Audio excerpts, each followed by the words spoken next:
Praise the lord. హల్లెలూయా.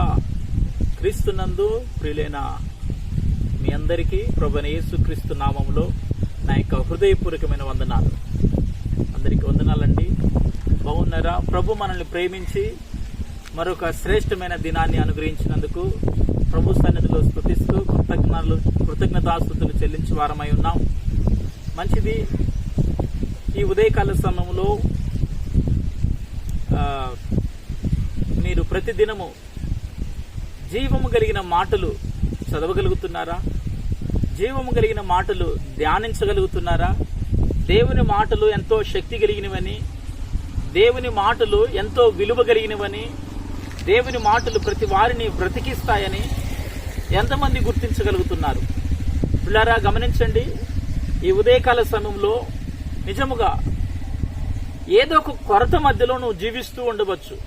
నీ జీవితంలో కావచ్చు, నీ కుటుంబంలో కావచ్చు, నీవు చేస్తున్నటువంటి వ్యాపారంలో కావచ్చు, నీవు చేస్తున్నటువంటి కూలి పనులు కావచ్చు, కంపెనీ పనులు కావచ్చు, నీ చదువులో కావచ్చు, అన్ని రంగాలలో నువ్వు ఉంటున్నప్పటికీ ఏదో ఒక కొరత నీ జీవితంలో ఉన్నది.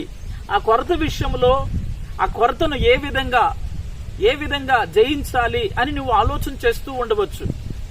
పిల్లరా, దేవుని వాక్యంలో నుండి మనము ఎప్పుడైతే ధ్యానించగలుగుతామో దేవుని వాక్యము మిమ్మల్ని బ్రతికిస్తుందని, ప్రతి కొరతల నుంచి విడిపిస్తుందని దేవుని వాక్యంలో నుంచి మనం నేర్చుకోగలం. ఈ సమయంలో మీకు ఒక చిన్న సంఘటన నేను మీకు జ్ఞాపకం చేస్తాను. ఒక చిన్న బాలుడు, పసిపిల్లవాడు సండే స్కూల్కి వెళ్ళాడు. సండే స్కూల్కి వెళ్ళి అక్కడ సండే స్కూల్ టీచర్ నేర్పించినటువంటి విధానంలో ఒక కంఠత వాక్యాన్ని నేర్పించింది. ఏమిటి ఆ కంఠత వాక్యం అంటే, యెహోవా నా కాపరి, నాకు లేమి కలుగదు అని ఆ టీచర్ నేర్పించిన దాన్ని బట్టి ఆ పిల్లవాడు ఆ వాక్యాన్ని హృదయంలో దాచుకున్నాడు.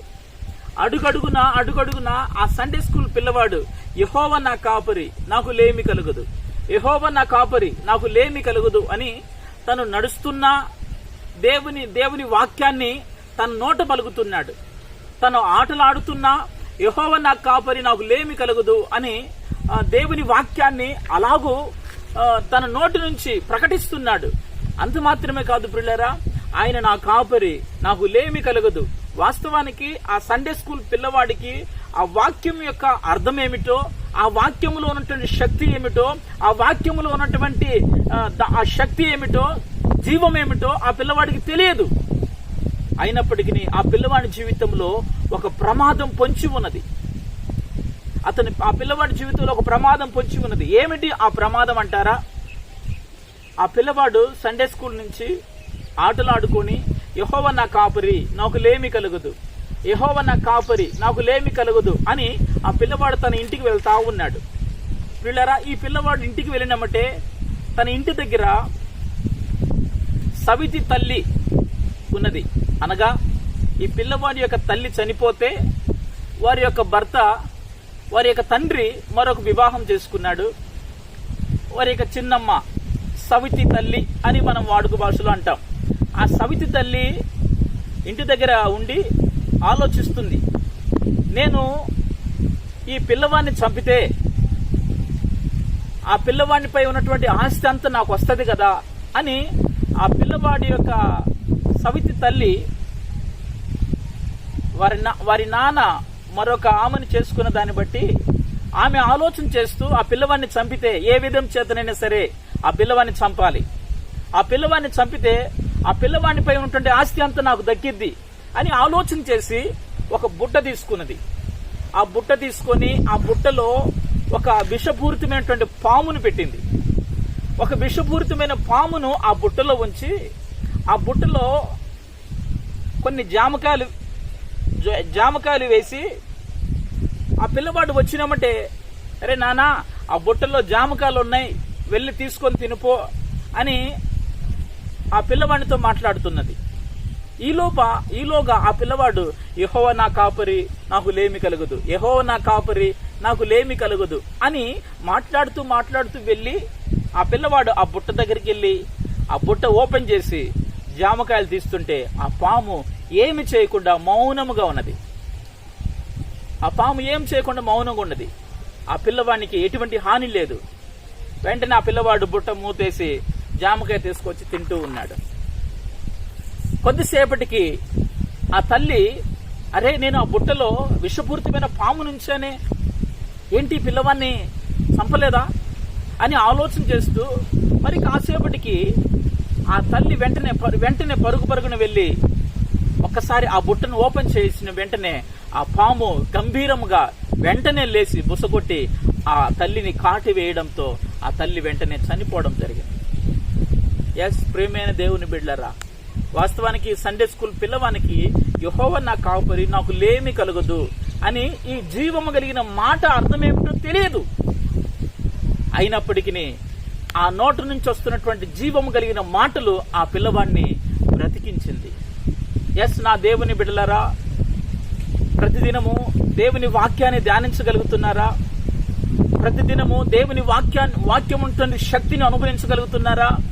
అందుకే మనము పరిశుద్ధ గ్రంథములో నుండి ఒక మాటను మనం చదువుకుందామా? 23వ కీర్తన 1వ వచనాన్ని చదువుదాం. 23వ కీర్తన 1వ వచనం ఈ విధంగా వ్రాయబడింది. చదువుకుందాం ఒకసారి.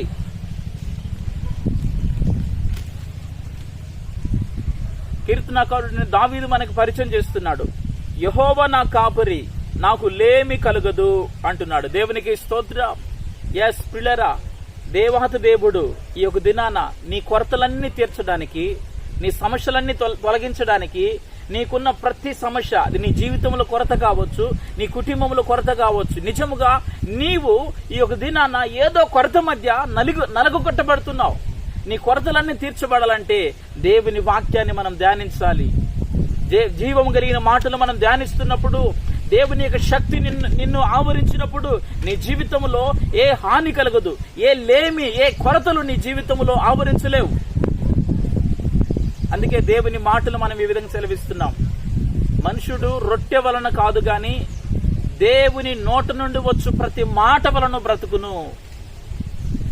మనుషుడు రొట్టె వలన కాదు గాని దేవుని నోట నుండి వచ్చు ప్రతి మాట వలన జీవిస్తాడు, బ్రతుకుతాడు. ఎస్ ప్రియులారా, మనం బ్రతకాలంటే, మనం జీవించాలంటే, మనం వృద్ధి చెందాలంటే, మనం ఫలించాలంటే జీవం కలిగిన మాటలు మనం ధ్యానించాలి. జీవం కలిగిన మాటలు మనం ఎప్పుడైతే ధ్యానిస్తామో